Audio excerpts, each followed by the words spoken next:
Good morning student, online teaching में आपका स्वागत है।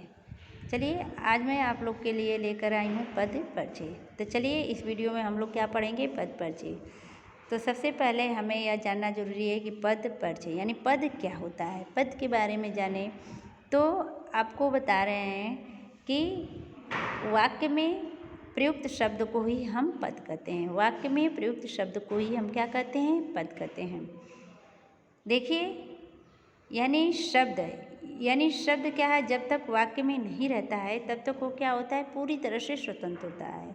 और वाक्य में जब उससे हम प्रयोग कर देते हैं तो वो अपनी स्वतंत्र सत्ता को क्या करता है, खो देता है। जैसे आपको बताया गया है, जैसे कमल है, पुस्तक है, पुष्प है, ये सब क्या है, शब्द है। और इसे वाक्य में हमने प्रयोग नहीं किया है।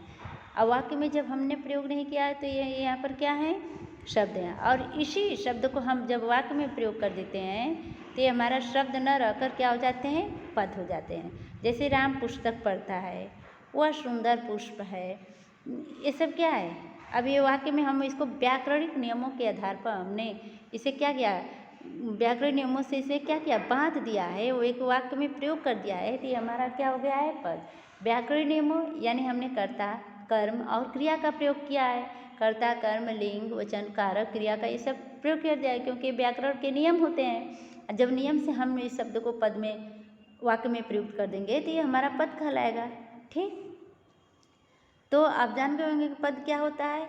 अब आइए देखिए पद परिचय। अब हमें परिचय यानी पद पर, अभी तक तो हमने जाना पद क्या होता है। अब आइए परिचय यानी पद का परिचय क्या होता है।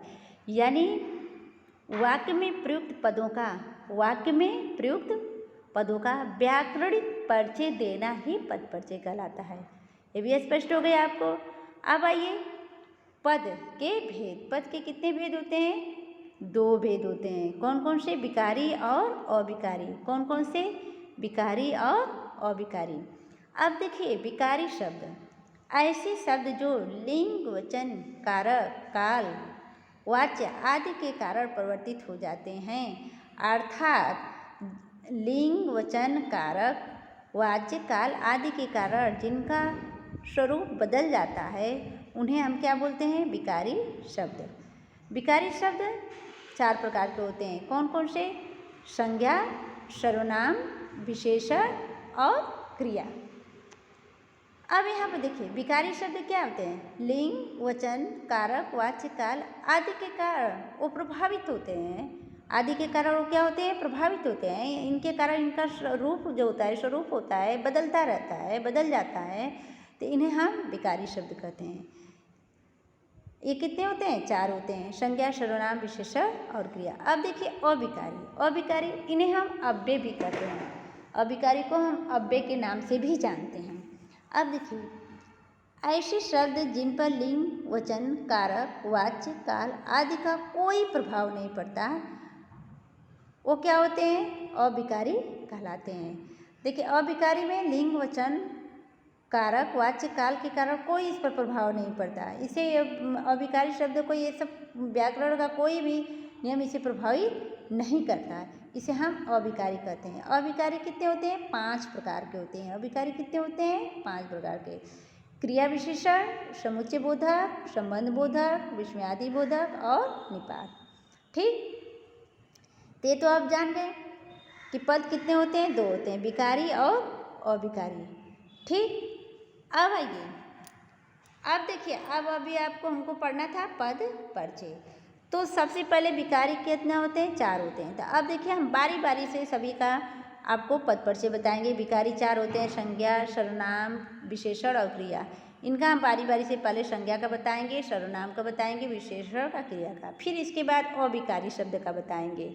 अविकारी में क्रिया विशेषण, समुच्चय बोधक, संबंध बोधक, विस्मयादि बोधक, निपात। तो इनको हम बारी बारी से आपको बताएंगे, एक एक करके बताएंगे। तो सबसे पहले आ जाइए हम संज्ञा। संज्ञा का परिचय आपको बताते हैं। तो संज्ञा के पदों का परिचय हम कैसे निकालते हैं, तो देखिए पहले हमको ये जानना जरूरी है कि संज्ञा के कितने पद परिचय निकलते हैं। कितने निकलते हैं, 5 निकलते हैं। कौन कौन से बेटा, भेद है उनका, लिंग है, वचन है, कारक है और क्रिया से संबंध। तो सबसे पहले आइए हम संज्ञा, संज्ञा के बारे में जाने कि संज्ञा होता क्या है। तो संज्ञा होता क्या है, तो संज्ञा के बारे में जानेंगे। तो संज्ञा यानी किसी व्यक्ति, वस्तु, स्थान या भाव के नाम को बोध कराने वाले शब्दों को क्या कहते हैं, संज्ञा कहते हैं। जैसे राम है, पुस्तक है, वाराणसी है, बुढ़ापा है आदि, ये हमारे क्या हो गए, संज्ञा। अब आइए हम देखते हैं संज्ञा के भेद। संज्ञा के कितने भेद होते हैं, संज्ञा के मुख्यतः 3 भेद होते हैं। कौन कौन से, जातिवाचक संज्ञा, व्यक्तिवाचक संज्ञा, भाववाचक संज्ञा। ठीक, तो सबसे पहले हमें ये जानना है कि जातिवाचक संज्ञा किसे कहते हैं। देखिए, जातिवाचक संज्ञा किसी व्यक्ति, वस्तु, स्थान आदि के जाति को बोध कराने वाले शब्दों को हम क्या कहते हैं, जातिवाचक संज्ञा। इसके कितने भेद होते हैं, 2 भेद होते हैं, एक समूहवाचक और दूसरा क्या है, द्रव्यवाचक। ठीक, तो द्रव्यवाचक जिसमें द्रव्य का जो बोध होता है उसे द्रव्यवाचक कहते हैं। जिस समूह है, समुदाय का जो बोध कराता है उसे हम समूहवाचक कहते हैं। नेक्स्ट आपका हुआ व्यक्तिवाचक। व्यक्तिवाचक किसी विशेष व्यक्ति, वस्तु, स्थान के नाम को बोध कराने वाले शब्दों को हम क्या कहते हैं, व्यक्तिवाचक संज्ञा कहते हैं। ठीक, देखिए जातिवाचक के एग्जाम्पल आपको बता दें, जैसे पक्षी है, पशु है, मनुष्य है, पुस्तक है, यानी ये सब जाति का, यानी पक्षी पूरी जाति का बोध करा रहा है, पुस्तक पूरे पुस्तक जाति का बोध करा रहा है। ठीक, अब व्यक्तिवाचक में आपको बता ही दिया गया है। व्यक्तिवाचक की एग्जाम्पल जैसे आपको महात्मा गांधी, जो महात्मा गांधी विशेष व्यक्ति का नाम है, महात्मा गांधी हो गए। रामायण हो गया, ये क्या है, वस्तु है। रामायण क्या है, वस्तु है, पुस्तक है। तो पुस्तक यहाँ पर नहीं है। जब हमने नाम रख दिया, यानी जातिवाचक संज्ञा जो भी अगर यदि हम नाम रख देते हैं तो ये क्या हो जाते हैं, व्यक्तिवाचक संज्ञा। जैसे हम आपको बताएं गाय, गाय आपका क्या हो गया, जातिवाचक संज्ञा। उसी को हम नाम देते हैं कि कामधेनु गाय, तो कामधेनु गाय, तो ये क्या हो जाएगा, एक विशेष गाय का नाम हो गया। तो इसे हम व्यक्तिवाचक के अंतर्गत रखेंगे। किसके अंतर्गत रखेंगे, व्यक्तिवाचक के अंतर्गत। ठीक, अब आइए अगला है आपका भाववाचक संज्ञा। भाववाचक संज्ञा देखिए, किसी व्यक्ति, वस्तु के गुण दोषों, किसी व्यक्ति, वस्तु के गुण, दोष, अवस्था, दशा, स्थिति का भाव का बोध कराता है, उसे हम क्या बोलते हैं, भाववाचक संज्ञा। जैसे बुढ़ापा हो गया, बेईमानी हो गया, बचपन हो गया आदि, ये सब क्या है, व्यक्ति के गुण दोषों को, सुंदरता हो गया, ये सब क्या है, व्यक्ति के गुण है, दोष है, अवस्था है, सबका भाव का क्या करता है, बोध कराता है, उसे हम क्या बोलते हैं, भाववाचक संज्ञा। ठीक, अब इसका भेद। अब आइए लिंग। लिंग आप लोग जानते हैं कि जिस संज्ञा शब्द से पुरुष या स्त्री जाति का बोध होता है उसे हम क्या कहते हैं, लिंग। ये 2 प्रकार के होते हैं, पुल्लिंग और स्त्रीलिंग। पुल्लिंग होता है जिसमें पुरुष जाति का बोध होता है, स्त्रीलिंग जिसमें स्त्री जाति का बोध होता है। इसके साथ साथ देखिए, जिसमें स्त्री और पुरुष, जिसमें दोनों जातियों का बोध होता है उसे हम क्या करते हैं, उभय लिंग। जिसमें पुरुष और स्त्रियों दोनों जाति का बोध होता है उसे हम उभय लिंग के अंतर्गत रखते हैं। जैसे आपको डॉक्टर हो गया, इंजीनियर हो गया, प्रधानमंत्री हो गया, ये सब क्या है, प्रधानमंत्री, डॉक्टर। इसमें पुरुष भी प्रधानमंत्री होते हैं, स्त्री भी होते हैं, डॉक्टर पुरुष भी होते हैं, स्त्री दोनों होते हैं, इसलिए इसे हम किसके अंतर्गत रखते हैं, उभय लिंग। ठीक, अब आइए यहाँ देखिए वचन। वचन जिससे एक या अनेक वस्तुओं का बोध होता है उसे हम क्या बोलते हैं, वचन। अब देखिए, एक वचन और बहुवचन। हिंदी में वचन 2 प्रकार के होते हैं, एक वचन और बहुवचन। एक वचन जानते हैं जिसमें एक वस्तु का बोध होता है, बहुवचन जिसमें अनेक वस्तुओं का बोध होता है उसे बहुवचन कहते हैं। ठीक, अब यहाँ पर आइए, अब आपको बताया कारक। कारक कितने होते हैं, कारक आप लोग जानते हैं कि कारक किसे कहते हैं, यानी जिस वाक्य से आए संज्ञा, सर्वनाम आदि शब्दों का क्रिया के साथ संबंध बताता है उसे हम क्या बोलते हैं, कारक कहते हैं। कारक के कितने भेद होते हैं, 8। देखिए, संज्ञा में सभी कारकों का भेद भी हमको देना होता है। कौन कौन सा कारक होता है, कर्ता कारक, कर्म कारक, करण कारक, संप्रदान कारक, अपादान, संबंध, अधिकरण, संबोधन। ठीक, तो एक कारक के कितने भेद होते हैं, 8 भेद होते हैं। तो 8 के बारे में आपको थोड़ा सा संक्षेप में बता देते हैं। कर्ता कारक, कर्ता कारक क्या होते हैं, यानी क्रिया को करने वाला होता है। कर्म कारक क्या होता है, जिस पर क्रिया का प्रभाव पड़ता है उसे कर्म कारक कहते हैं। करण कारक क्या होता है, वह साधन जिससे क्रिया संपन्न होती है। संप्रदान कारक क्या होता है, जिसके हित की पूर्ति से क्रिया होती है। अपादान कारक जिससे अलग होने का भाव प्रकट होता है। ठीक, संबंध क्रिया से भिन्न किसी अन्य पदों से संबंध बताता है। अधिकरण कारक क्रिया के संचालन का आधार होता है। संबोधन यानी जिसे संज्ञा को हम संबोधित करते हैं। ठीक, तो ये आपके क्या हो गए, कारक। अब देखिए क्रिया के साथ संबंध। अब क्रिया के साथ यानी संज्ञा का जो संबंध होता है उसको हम दे देते हैं। अब यहाँ पर देखिए, यहाँ पर उदाहरण देकर हमने समझाने का आपको प्रयास भी किया है। जैसे उदाहरण हमने दिया है कि गौरव ने अपने भाई को पढ़ाया। गौरव ने अपने भाई को पढ़ाया। अब हम आपको बता रहे थे कि हमें संज्ञा का पद परिचय निकालना है। तो संज्ञा के पद परिचय निकालने के लिए सबसे पहले हमें संज्ञा, फिर उसका भेद, फिर उसका लिंग, फिर उसके बाद वचन, फिर कारक और फिर इसके बाद क्रिया से संबंध देना होता है। तो अब आइए, अब यहाँ पर देखिए गौरव ने, अब गौरव क्या है, संज्ञा है। कौन सा संज्ञा है, व्यक्तिवाचक संज्ञा। फिर वचन क्या है, एक वचन। फिर लिंग क्या है, पुल्लिंग। फिर क्या है, कारक क्या है, कर्ता कारक। फिर इसके बाद क्रिया से उसका संबंध क्या है, पढ़ाया। पढ़ाया क्रिया का कर्ता। देखिए इसको करने के लिए संज्ञा जब लिखेंगे तो वहाँ पर हम कामा का भी प्रयोग करते जाएंगे, क्योंकि अलग अलग इसका परिचय हम दे रहे हैं ना। तो गौरव संज्ञा है, तो संज्ञा लिखने के बाद हमने कामा का प्रयोग किया है। फिर कौन सा संज्ञा का भेद है, तो गौरव क्या है, विशेष व्यक्ति है, तो उसे हम व्यक्तिवाचक के अंतर्गत लिखे हैं, तो व्यक्तिवाचक।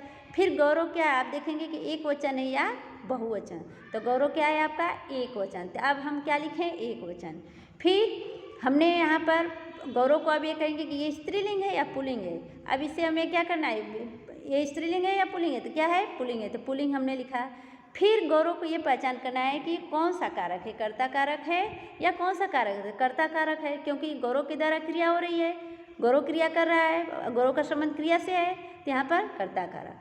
फिर गौरव, फिर उसकी क्रिया से क्या संबंध, क्रिया पढ़ाया, क्या कर रहा है, कौन सी क्रिया कर रहा है, पढ़ने का क्रिया कर रहा है, तो यहाँ पर पढ़ाया को सिंगल इनवर्टेड कामा देते हैं, सिंगल इनवर्टेड कामा। फिर लास्ट में हम लिख देते हैं क्रिया का कर्ता, इसके बाद हम पूर्ण विराम लगा देते हैं। ओके, अब आइए देखते हैं, फिर देखिए भाई को। अब देखिए यहाँ पर भाई को, यानी गौरव ने अपने भाई को पढ़ाया, यानी जो रेड वाला है उसका हमें पद परिचय देना है। तो अब भाई क्या है, संज्ञा है। संज्ञा जानते हैं कि किसी वस्तु, व्यक्ति या स्थान के नाम को संज्ञा कहते हैं। तो भाई क्या है, व्यक्ति है, तो क्या हो गया, संज्ञा। कौन सा संज्ञा हो गया, व्यक्तिवाचक। वचन क्या है आपका, एक वचन। लिंग क्या है आपका, पुल्लिंग। अब देखिए यहाँ पर कर्म कारक, यहाँ पर कर्म कारक कैसे हो गया, यानी गौरव ने अपने भाई को पढ़ाया, अपने भाई को पढ़ाने का कर्म कर रहा है, तो आपका भाई क्या हो गया, कर्म कारक। फिर पढ़ाया क्या हो गया, क्रिया का कर्म। क्या हो गया, क्रिया का कर्म। ठीक, उम्मीद करती हूँ कि समझ में आ गया होगा आपको। फिर नेक्स्ट अगला उदाहरण देखिए, एक उदाहरण और देकर मैं यहाँ समझाने का प्रयास की हूँ। शिवाजी ने वीरता से युद्ध किया। शिवाजी ने वीरता से युद्ध किया। अब हमें किसका निकालना है, वीरता का। यहाँ पर वीरता का, तो सबसे पहले वीरता है क्या, इसको पहचान करेंगे। तो वीरता क्या है आपका, संज्ञा है। कौन सा संज्ञा है, यानी व्यक्ति के गुण दोष भाव का बोध हो रहा है ना, तो व्यक्ति के अंदर, शिवाजी के अंदर कौन सा गुण है, यानी वीर होने का गुण है, यानी वीरता। तो वीरता क्या हो गया आपका, भाववाचक संज्ञा। वचन क्या है, यानी शिवाजी वीरता से, यानी वचन क्या है, एक वचन। लिंग क्या है, स्त्रीलिंग, क्योंकि वीर आपका क्या हो जाता है, वीर यदि रहेगा तो वह आपका विशेषण हो जाएगा। उसी में अगर हम ता का प्रयोग कर दिए हैं, प्रत्यय जुड़ गया है, तो जहाँ पर प्रत्यय जुड़ जाता है वहाँ पर क्या हो जाता है, स्त्रीलिंग। तो हर शब्दों में ये नहीं है कि प्रत्यय जुड़ेगा तो वह स्त्रीलिंग ही होगा, कुछ कुछ शब्दों में, ठीक है ना। तो यहाँ पर हमने जैसे ता यहाँ पर लग गया, तो एक क्या हो गया, वीरता से, वीर से वीरता बन गया है, तो यहाँ पर क्या हो गया, स्त्रीलिंग।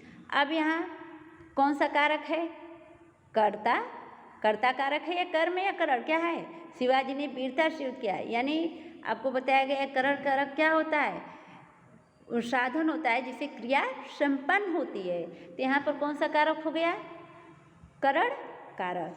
तो वीरता आपका क्या हो गया, करण कारक। फिर इसमें क्रिया का संबंध हमने नहीं दिखाया है, करण कारक के बाद पूर्ण विराम। तो इसमें देखिए आपको यहाँ बता दें कि जब हम पद परिचय देते हैं तो कर्ता कारक और कर्म कारक का हम क्रिया से संबंध बताते हैं, और इसके बाद जो अन्य कारक शेष बचता है, करण कारक हुआ, संप्रदान हुआ, पदान हुआ, संबंध हुआ, अधिकरण हुआ, संबंध, तो वहाँ पर हम क्रिया से उसका संबंध नहीं दिखाते बल्कि वहाँ पर पूर्ण विराम लगा देते हैं। ठीक है, तो मैं उम्मीद करती हूँ कि आपको समझ में आ गया होगा। ठीक, तब हम नेक्स्ट वीडियो में मिलेंगे बेटा, तब तक के लिए धन्यवाद।